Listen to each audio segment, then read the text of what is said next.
Welcome back to the Energetics Podcast. I am your host, Kara Bunde-Dunn, and today we have a special episode because I am sitting down with my husband, Alex Dunn. Alex has a deep curiosity about meditation, energy, and frequency, and he's been practicing under Sam Harris and using the Waking Up app. So we're going to talk about that a little bit. While we don't always see eye to eye spiritually in the exact same way, we've learned how to support each other and how to hold space for each other on our own individual journeys. So in this episode, we're going to explore that. We're going to explore our love and belief in each other and how to navigate some differences with respect and curiosity. And of course, it's Valentine's week. So that's why we're doing it this week in particular. So babe, is what I like to call you. The rest of you can call him Alex. Welcome to the podcast. Thanks for having me. Excited to be here. Okay, so I want to jump it into the deep end. When I first shared with you that I was a spiritual medium, I'm sure that was a bit jarring or like, wow, don't know what to do with that. Having come from the corporate world, having not had these abilities awaken till later in life. So I wanted to just ask you, what was that like for you? Oh boy. Very surprising. Surprising to say the least. Very much a lack of understanding to begin with. I really struggled to fully understand. And so I think it made me very quiet at first. Made some of the communication a little challenging at first, I think, especially on your part, because I didn't ask as many questions as I was internally processing and being very careful of saying things that I would ultimately regret. Yeah, I don't want to say the wrong thing, so I'll just zip it. Exactly. But at the same time, knew it was going to be a process to learn and to understand. And I will say, you always have great questions. And I didn't exactly have answers either. I was like, I don't know. I'm not sure how to explain it. I think I grabbed stuff from the energetic exchange in the quantum field, maybe. I don't know. Let me grab my physics book. Let me try to explain this to a pragmatic person. So I really had a hard time with the right words to explain it too, because it was new for me too. So it was like trying to navigate the waters together. Absolutely. It took a little bit of time, for me to settle down and to be able to ask the right questions, to be able to express my personal feelings, with trying to be considerate of emotions and feelings at the same time, and making sure that I wasn't trying to alienate, but at the same time understand that there was going to be differences on how we viewed things, and then that was okay. Yeah, for sure. So if there is somebody listening to this podcast who's going through their own spiritual awakening, and I get this question all the time in my direct messages and emails and chats with clients where they're like, what do I do? I'm not on the same page with my partner anymore. And now I don't know what to do. Like, does that mean we can't be together? I'm freaking out. I don't know. We're not on the same page anymore. So what advice would you give a couple that's going through that? Because I think we're not perfect, but I think we've come on the other side of it quite well in terms of our dialogue and care and respect for each other through the process. I think whether we're talking about religion or spirituality or lots of other things that you can be passionate about, it's not going to be set in stone indefinitely. Yeah. And to think that you're going to be in alignment and have the exact same views and the exact same feelings towards things for the rest of your life, it's a pretty naive way to think. And I think you and I have taken that approach from the very beginning. I mean, we had differences on the way we've viewed religion. We've had differences on the way we viewed spirituality. And understanding that it's a moving target. Those things don't stay stagnant. No, they really don't. My views have changed about religion 1,000 times over. So to think that this journey, in your spirituality and, my spirituality, it constantly evolves and it constantly readjusts, and that's just life, and that's okay. And that's completely okay.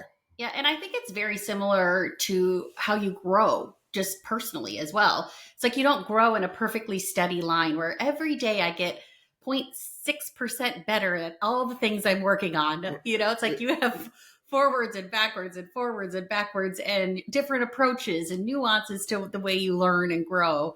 So why would our spiritual journey be any different? Yeah, and I think, we've always had a pretty good level of communication that allows us to think out loud, to conversate, to express our own personal feelings at the same time as asking questions. And sometimes saying the things out loud makes you dig a little bit deeper internally, or get a different perspective of what the other person said that may trigger a different thought and a different feeling. And I think that's part of the evolution on how you perceive things and your awareness to those differences. And again, that's completely okay. I don't have it all figured out. Yeah. Well, me either. Right. It's going to continue to evolve. And if you wrote down how you felt about every tiny little thing today, and you looked at it 6 months, a year, 2 years, 5 years from now, and go, wow, I've continued to change. I mean, I think everybody would be that way.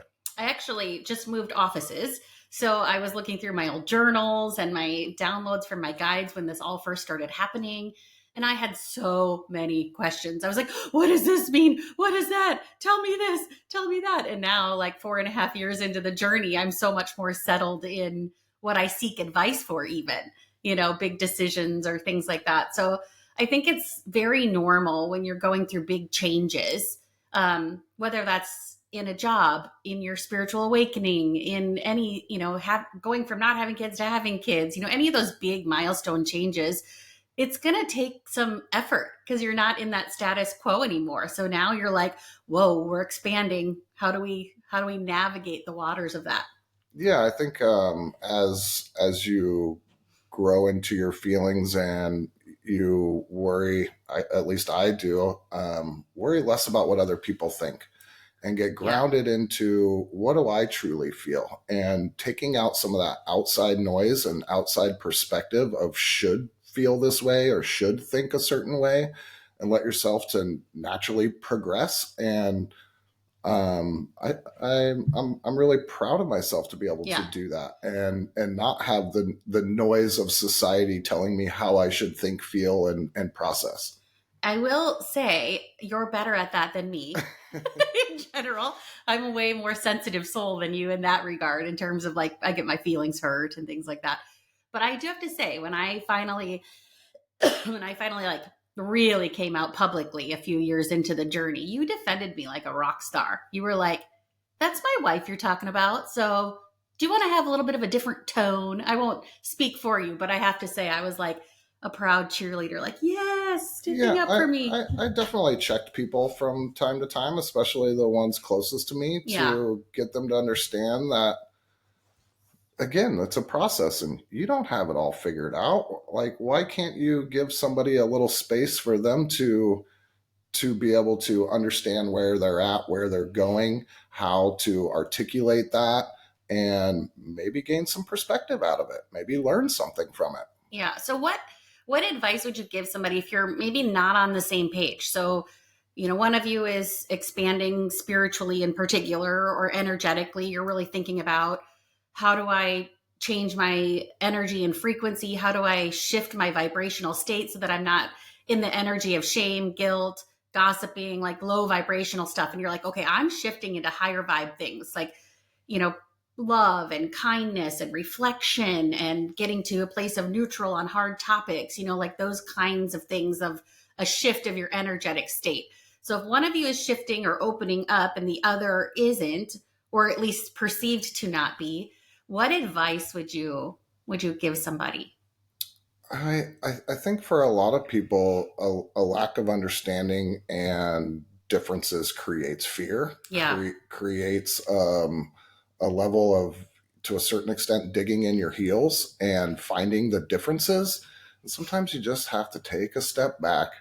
And I think we've done an amazing job of this as we talk through all of these things. Yeah. And we find the similarities. Yeah. We find the things that we do align on, and understand that there's not a chasm in between. That there are a tremendous amount of similarities. And you don't have to get down to the nuts and bolts to find the differences to and focus on those things. Yeah. How unproductive that is. And it can be a really negative experience when you focus on the differences instead of the things that you do align on. And for me, at the beginning of this dialogue with you and I was very much trying to help you understand me. And what really flipped the switch for me was when I said, well, why don't I actually flip the script and try to understand you? Like, what do you think about this? What is your perspective on this? And where do I fit into that in terms of dialogue and conversation? But that whole first seek to understand someone. And when I started doing that, instead of like, I have these things I'm going through and I want to tell you about them. Like when we could just say, what do you think about this topic? Or, the idea of energy. That's something that we kind of seem to have really interesting dialogue around. A little bit easier than maybe like talking to dead people. That's a little harder, maybe. For someone who struggles with the higher being concept, that's a big one. Yeah.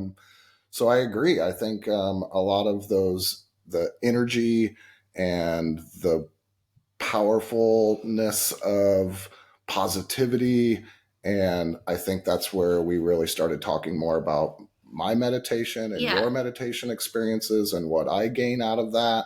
It allowed us to find, like I was saying, a lot of the similarities. Yeah. And so for me, I think it was like seeking to understand you and then being curious with you and vice versa.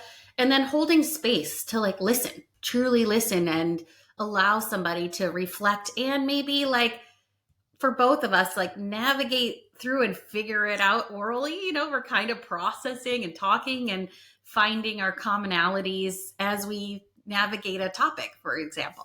Yeah. And I think not making the absolute statements like you've got it all figured out, I think was a very, very healthy place to start. Totally. And by me really coming to admission, not only to myself, but admitting to you that I don't have it all figured out, I think allowed us to have some of those deeper conversations and understanding that you can feel a certain way and I can feel a certain way, and it's going to continue to evolve and change. And that's cool. Yeah. We had lots of coffee on the patio, morning chats. For sure. My favorite place to be. And we did find some commonality in nature and trees. That was a fun day. Do you remember that one? Absolutely. I was like, I hugged a tree today. And Alex was like, oh yeah, I got a favorite tree. Got so many memories of meditating under that tree.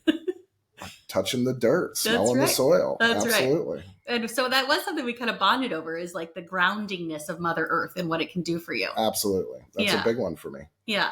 Well, and you brought this up, so I'm going to shift gears. You use an app called Waking Up, and it's your meditation app. How long have you been meditating for? Probably longer than me, to be honest. I was trying to think about that earlier today, knowing that we were coming into this. It's been almost 5-6 years now. Yeah. I would say you were better at it than I was for a while. And then now I'm like really into it, as are you. But what does that do for you? What is that app? What is the experience of meditating with that app in particular? Because obviously I do mine in a little different way. Yeah. The app is really just a place setter for me to, I really enjoy the guy who does the app is named Sam Harris, and he facilitates. It's a guided meditation.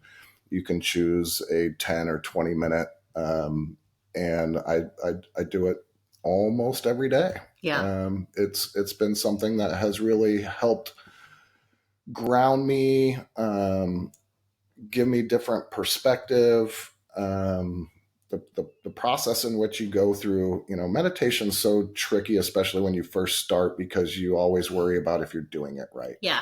Am I getting better at it? Yeah. What's the goal of this? What's the, thinking there's an end in sight, and because you think it's a destination, not a forever journey of exploration. Without a doubt. That's a big mindset shift. Yeah. Yeah. It took me quite some time to feel comfortable of, let's stop worrying about whether I'm doing it right, because it's a personal experience. And I think everybody gains different aspects out of it. And I think some people's goals are different. I mean, I think your and I's goals are a little bit different. Yeah. And again, that's okay. Yeah. And I think for anybody listening, like there's no right or wrong. Like if you have a really hard time focusing and you're like, I tried sitting still and doing the thing and I couldn't, it's like, well, just try going for a walk in nature without headphones, without something, and just let nature calm your energy and allow it to just see what comes forward. Like do a little bit of what I call a moving meditation, or listen to some guided meditations that maybe can help you work through that. Like I found for me, I thought meditation was like om yogi style, sitting crisscross applesauce and like don't have a thought. I just had a thought about not having a thought. Crap, I don't have a thought. I'm doing it wrong. I can't escape this thought. Like, and it doesn't. You don't have to. You don't have to do it that way. The goal isn't to not have thoughts. It's to recognize. Oh, we're gonna go for it, friends. We're leaning into the chat now, in case anybody's wondering. It's to recognize them. Yeah. I think we're all, if you really sit back and think about it, how much time in the day everybody spends playing the chatter game in their head. Yes. Constant dialogue. Yeah. What does that dialogue most often consist of? What I should have done and what I need to do. And by focusing on those things, you lose all sight of the present moment. Yeah. And so the number one thing that really resonated with me and the way Sam dictates through the guided meditation is really being in the present moment. Yeah. Quieting down the chatter in your head. I call it the monkey mind. It is never going to go away. Yeah. And you cannot stop thoughts in your head. It's about watching them appear, recognizing their appearance, and recognizing that they are only here for a certain amount of time and you have very little, if any, control over it, and how it just dissipates and goes away. And, one of the major things Sam says all the time, when you do get in that, I'm just trying to recognize, I'm really trying to, whether it's focus on the breath, your mind starts wandering, and it's to begin again. Yeah. It's to not get frustrated. It's not to think, oh my gosh, I'm doing it wrong because I had a thought, but merely to reposition yourself and to begin again and refocus on that breath and to get back to the present moment and recognize the things in your senses, whether that's the colors in the back of your eyelids with eyes closed, whether it's noticing the sky with eyes open or the beauty of nature, whether it's the feelings in your body, the sensations, the tingling, and really noticing everything that's going on in the present moment and all of these different senses, because it is a beautiful place to live, of being here right now and not in that chattery mind of I was supposed to and need to, because you miss a lot of things in life. I think a good example, so true. And one of the things that, by the way, my legs are tingling all over right now. one of the things that I think an example that people can resonate with, you plan a vacation. You get so excited about planning this vacation and you can't wait to go to wherever it is, Costa Rica. And you're planning and you're excited and you get there, and what do? I can't. Dreading going back to work. I'm dreading what I need to do when I get home. I forgot to pack this. I forgot to do this when I was at home.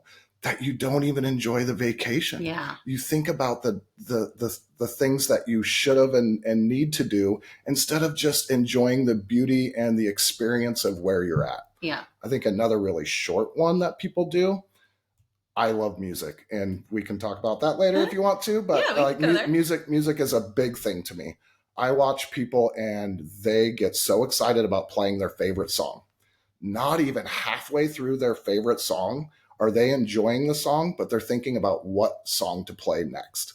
And so they stop even experiencing the beauty and the joy of that favorite song because they're so anticipating the next thing that they can't even live in that one moment for that 3 minutes that most songs are, because it's about what's next. What's next?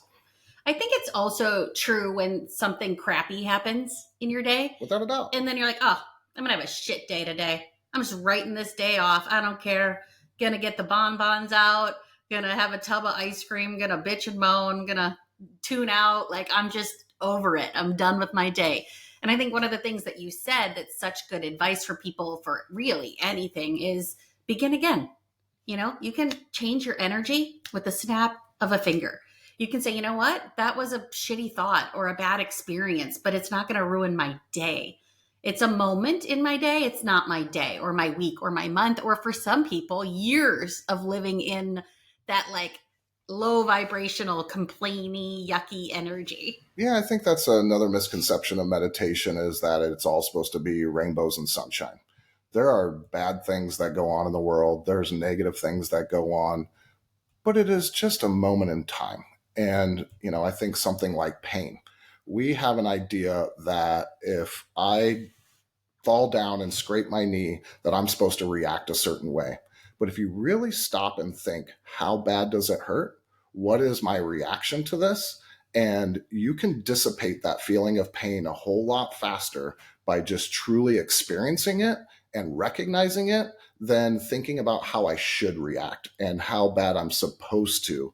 Instead of, I live in that moment where it can go away very, very, very quickly with the right mindset. And I think that was a very big moment within my meditation when I truly recognized some of the growth that I've had of being able to take those negative experiences and just recognizing them and letting them dissipate just like any other thought, just like any other experience. It is merely your perception.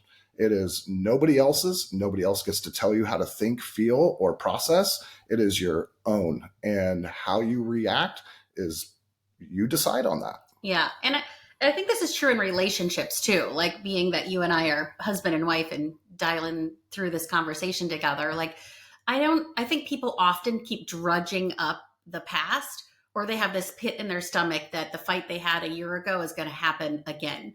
Instead of like, you know what, we've both learned and grown and evolved, and now we're at this place, and I think, there's a spiritual law that is called the law of duality. And it's like, you can't have light without dark. You can't have good without bad. We're meant to, as humans, experience the duality of Earth. And so I feel like that in relationships, or even in like what's happening in politics, we're not going to go down that road, but it's like you can't see the good without knowing what the bad is, whether it's a fight or whatever that is. So I'm curious what your thoughts are on how couples navigate that, especially if they're like, you know what, like, now I will say this, I'm going to make a preface, a little asterisk. I am not advocating for like forgiving abuse and going back to abuse over and over and over again. We're talking about healthy relationships where people are in a good place. But you can't just keep drudging up the past either. At some point you have to say, well, let's resolve it. Let's clear it. And let's both agree to move forward in a new way instead of like continuing to bring it up. Yeah, but that's truly having acceptance. And I think having real acceptance and real forgiveness versus saying the words but not truly feeling it and not truly letting it go and moving on and giving that person some grace, and understand that everybody learns, everybody grows, everybody processes at different speeds. So what you may hang on to a little bit longer, I may be over, or vice versa. Yeah. And sometimes you just have to give the other person a little bit of space in order to work through that, because it doesn't happen at the same time. Or, for example, I might need to talk about it 5 times, and you might need to wait 5 days before you talk about it. And so those situations, we navigate our way through. 5 or 500. Okay. Or 500 days. Yeah. No, I'm just kidding. Okay. I want to talk a little bit about what opens you up energetically. Like you talked about music, nature, like how do you shift your energetic state? How do you raise your vibrational frequency? When you think about like what I'm radiating out, like we talk about auras, we talk about people, you can feel the energy of somebody when they come into a room. What are the things that you do to help raise your vibration and have a ripple effect with the people you interact with? I think starting by the meditation and getting myself grounded for the day. I personally love doing it in the morning because I think it sets a tone for the day. I must have time to listen to music. That is a big deal for me. It opens my mind and puts me at a level of peace. Not just peace, but I find amazing energy. And, talking about the tingling legs earlier, it vibrates through my entire body. And that is a big one for me. I think everybody has different triggers on what brings them amazing energy. I obviously love my family very much, so I like planning things around having experiences with them. Brings me absolute joy and brings those vibrational energies to awareness and to heights that I wouldn't have without them. So I think there's a lot of little things within the day that are hugely important to find that joy. So how would you describe like tingling sensations? Like, what do you think that is? I think it depends on the moment. That's a hard one for me where it comes. I don't think anybody decides to get that feeling. It comes over you. Yeah, it just arises. That's right. Sometimes it can be the Hallmark card that you read that triggers you differently one day versus the other. Sometimes, whether it's music, whether it's a speech, whether it's a book you read, there's things that just trigger that. I think that's very, very hard to explain and what brings that on, at least for me. But I just embrace it when it happens. So I had somebody explain it to me this way. We have actually not talked about this yet, so people can see how we break down a topic together. But this medium was telling me one of the ways in which you can, some people can see color, right? We talked about this, like they see somebody and they can see their aura or color around them. And she said, really what it is energies, tiny little bits of particles. And what's happening is the gravity that we have on Earth is compressing that energy to a place where sometimes some people can see it differently, or you start seeing like almost like there's a little ripple of clear energy around you, or things like that, where we've talked about like, gosh, I don't know why I'm like right now I'm like I can see little waves of energy in front of me, and you're like, oh, that's what it's like when I go to a fish show. But for example, like it's talking about that there's a mix of energy and gravity and your ability to focus your attention into those areas. What are your thoughts on that? Yeah, I mean, I've definitely experienced that. There's been some moments within my meditation where an eyes open experience, where you're focusing on a object in a pretty far away. Yeah. And then it's look at the air between you and that object and focus on the space. And to me, that's where that energy lives. Exactly. And you can literally, with the right mindset and the right mentality, you can physically see the energy and the waves within the air. And I think when you experience that, holy moly, it is very, very powerful. It is. Again, feeling the tingling in my body just speaking about it, because it's hard to get to those states. But I think when you can get into that state of mind and experience and focus on that experience, it's a beautiful thing.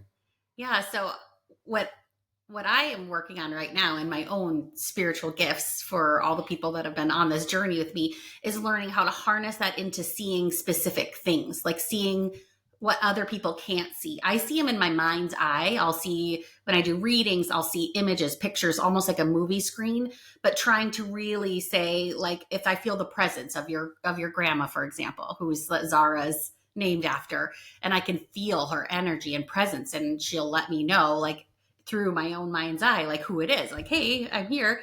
And she's got really strong presence. Like, but right now what I'm working on is like, help me see some form of you. And I haven't had it happen yet, but plenty of mediums actually see the energy change very briefly. Like, ooh, I think they say like maybe 2 or 3 seconds of energy manipulating enough to see something. I see a tree, I see a car, I see a face, and then it's like gone, because it takes them a lot of effort to manipulate that energy. But it's also true, like, for example, a tree is a living thing.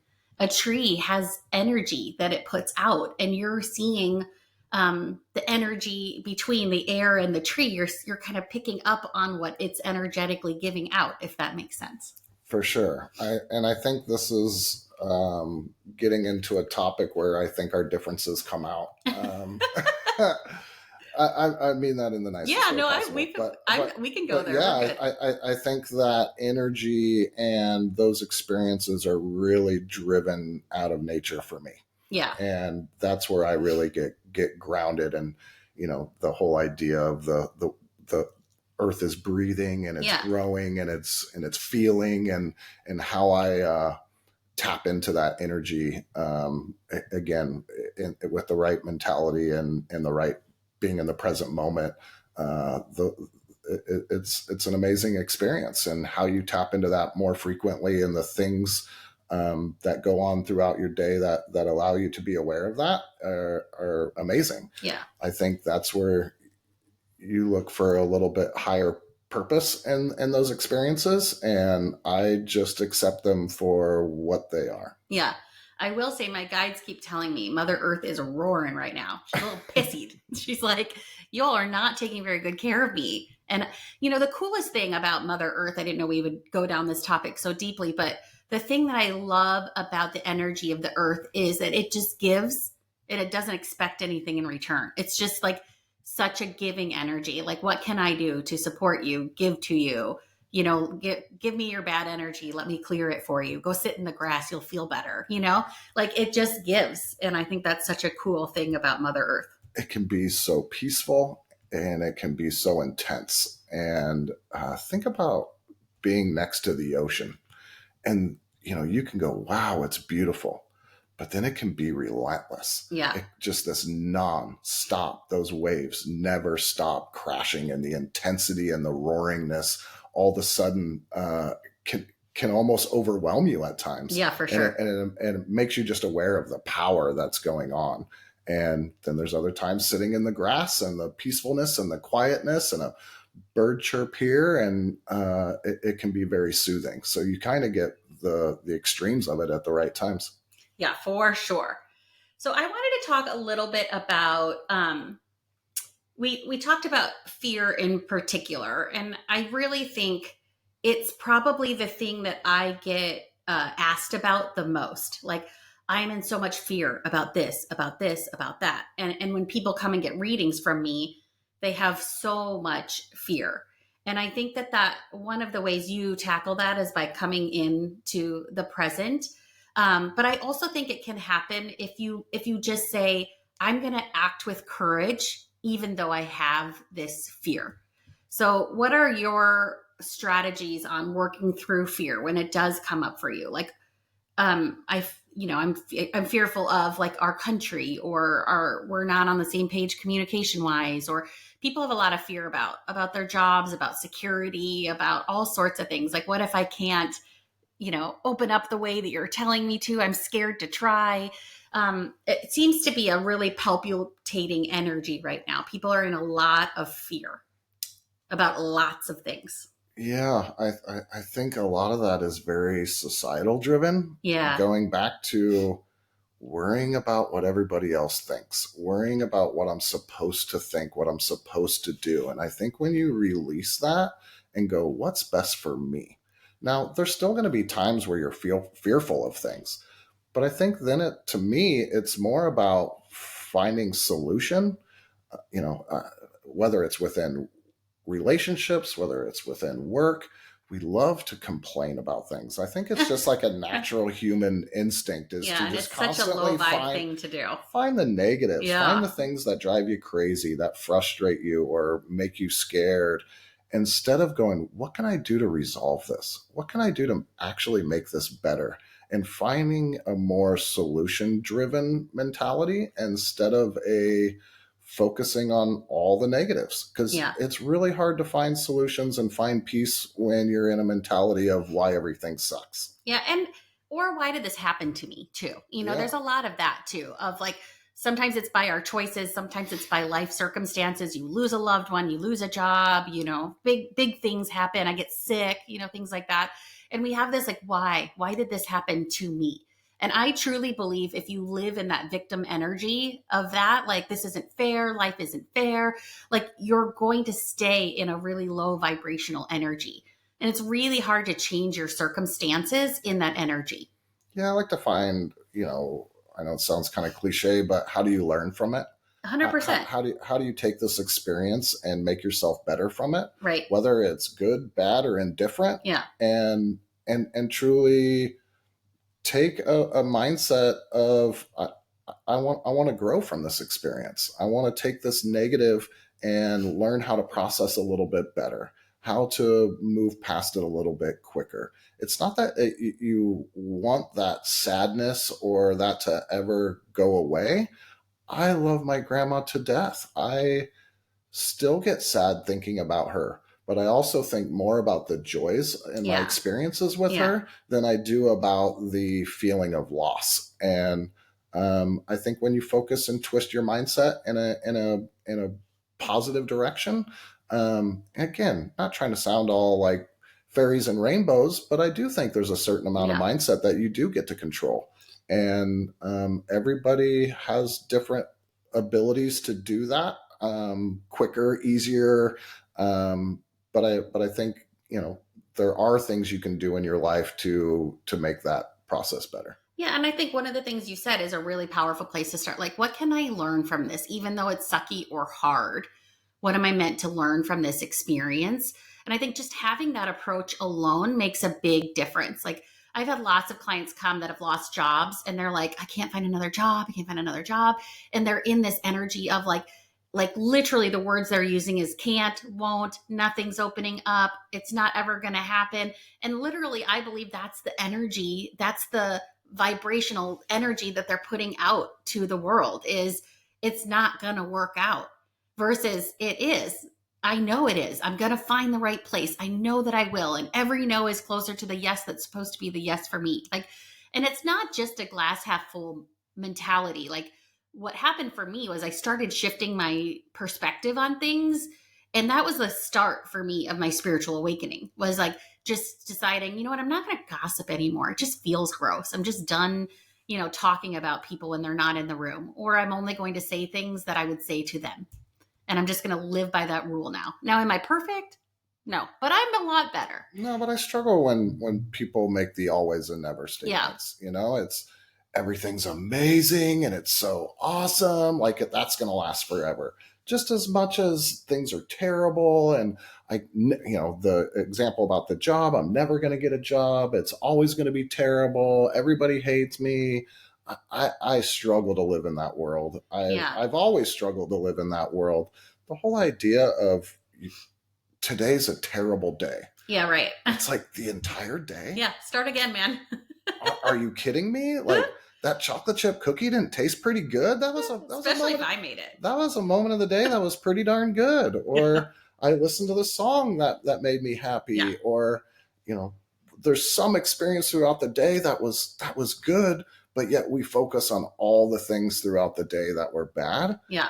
I again, the whole idea of the entire day is bad is something I can just not comprehend. No, and I think maybe because we really do communicate well, we've been able to navigate and work through this. And I think something else that we do very, very well is to hold space for each other.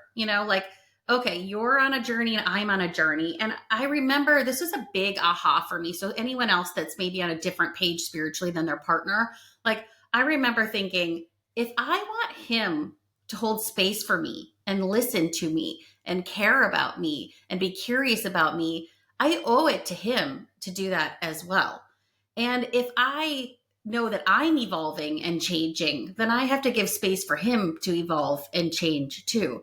And wouldn't the world be a really boring place if every single person thought and believed exactly the same thing at the exact same time?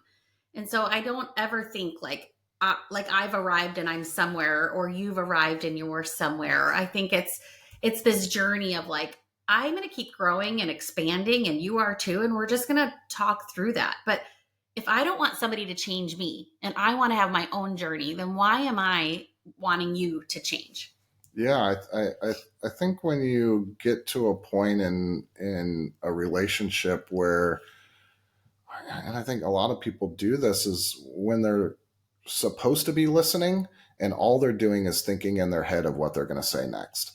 And they're not truly listening. They're not truly experiencing what the other person's feeling and how they're processing. And all they're doing is queuing up their retort to it. Yeah. And that is not a very healthy way to communicate, and not a very healthy way to truly understand perspective. Yeah. And get someone to understand where you're coming from. Because like you said, you got to start by understanding them first. And we do a good job of like poking the bear in a pretty funny way. Like I'm pretty good at accepting my flaws, as are you, and we laugh a lot. Yeah. Well, that's what life's all about. Gotta find the humor in it all. Yeah, exactly. But I also recognize when things are frustrating you, and it might not be the best time to be poking the bear. Yeah, you can tell if I'm agitated. And vice versa. It's like, okay, like not today. Not right now. Yeah. Not necessarily today, but not right this second. Give me 10 minutes to work through this. Yeah. Just let me be pissed for a second. Yeah, it's okay. Usually when I'm like packing or organizing for the trip and I've got the list and you've just shown up with your beautiful self and packed your own bag and I've thought of like what groceries do we need and our kid needs gluten-free food and blah, blah, blah, blah, blah. And then you'll be like, babe, it's okay. I'm like, well, yeah, of course it's okay because I wrote everything down on my checklist and then So you'll be like, all right, I better give her a minute, and then she'll calm down. Yeah, that's not one of my fortes, that's for sure. Now you can tell though. I'll give you a look and you're like, oh, okay, I better slow down for just a second. What can I do to help here instead of... But I try at least to acknowledge like, hey, I'm just having a moment. Just give me a second. Like, I'm not perfect either. Like, I'm not terrible, but I'm not perfect. And I have my moments just like you do. But we do pretty dang good. Without a doubt. Yeah. Okay, I ask everybody who's on my pod these questions, so I'm going to ask you as well. Okay? I've listened to every podcast so I can anticipate them, but I still don't remember what they are. Yeah. I will say this. You are really good about giving me feedback. I would say constructive feedback, especially at the beginning. You're like, doesn't even sound like you, babe. Just talk like you're talking to a person. You got this. And I think I really do appreciate you listen to my episodes. And I think it's really sweet of you. Well, I love listening to your podcast, seeing all different types of people from all walks of life. And I think it's definitely been one of the areas that's allowed me to better understand where you're at and where you're going. So if a partner is opening up spiritually and the other one isn't, just tell them to listen to the Energetics podcast. Without a doubt. Done and done. Easy. We're done here. Okay. Oh, yeah. Wrap it up. Rock stars. Okay. Rapid fire. Favorite things. What is your favorite food? I should see if I can guess it. And then you say it. Say if I'm right or not. Boy. Favorite food. Be pretty hard to not put cookies. That's what I was going to say. Cookies. Yeah. Pizza's right up there. Cheeseburgers are right up there. I think cookies. All these really healthy things. Yeah. All the cookies are your vices. Mm-hmm. Where's your favorite place to travel or a place you would like to go to? If you're no time, no money restrictions, living your best life. Favorite place to travel, easy for me, is the mountains. I love Colorado. I've been going there since I was a little kid. Definitely summertime in Colorado is peaceful as I could ever imagine. You're going to make your parents so happy saying that. I know. I will say my experiences going to the cabin in northern Minnesota have moved right up there on my favorite places to be, though. Yeah, they're both very beautiful examples of Mother Nature at her finest. Very tranquil. Yeah, indeed. What is your favorite holiday? Favorite holiday? I like 4th of July an awful lot. That's pretty cool. And again, I'm gonna appease my mother here. Thanksgiving's a really cool one for me. Yeah. I love the just taking a step back, being appreciative of things, being thankful for things. I think a lot of it is because it's not as hallmarky of a holiday. Yeah. There's not all these supposed tos, and it's just to be around the people you love. Yeah, and to just have gratitude for your life. It really forces you to take a pause and go like, for real, even in my hardest years and seasons, like, what can I be grateful for? Yeah. Which, by the way, is one of the most powerful things any human can do to shift their energetic state, is to move to a place of gratitude about something. I'm getting tingles thinking about it. Look at you. The energy. Love it. The last question, what brings you profound joy? Profound joy. I think I mentioned all of these in the conversation, but number one is my family. I have an amazingly strong relationship with my parents. I had a great relationship with my grandparents that are no longer with us. obviously you and Zara are at the top of my list. So being around family, experiencing family, watching people grow, watching people be happy, and how I can help them, how I can support them. Yeah. Really, really top of the list.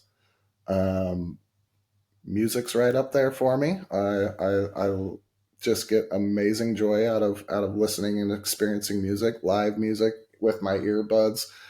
And then nature, without being out in nature, boy, the winter times get me, because it's hard to be outside when it's colder and crap in Nebraska. And so whether it's snow skiing, fishing, planting flowers in the backyard, golfing, obviously, it's like my sanctuary. Gosh, the being outside and the energy that provides and the beauty it provides, is second to none, for sure. Love it. Thank you so much. And I have to say, I know you were like a little hesitant to come on the pod and put our relationship out there, but I truly believe that we do a good job of holding space for each other and communicating and having love for each other, even if we're not exactly on the same page. So my hope on all of this was that it would give people the courage to have brave conversations and to navigate the waters of these hard topics, and to just see the commonalities and the good in each other and in your relationship. I think we've done an amazing job of that from the very beginning, from when we first met, of being able to talk about the things we love, the things we maybe don't love, finding the similarities, finding the differences, explaining the thought process of those things, and growing together, and some of those things align and some of them don't, but the love we have for each other is no doubt, for Indeed. sure. Well, come on over here so people can see your lovely face if you're watching us on the tube. Thanks, everybody. Tune in next time to the Energetics Podcast. Bye, everybody.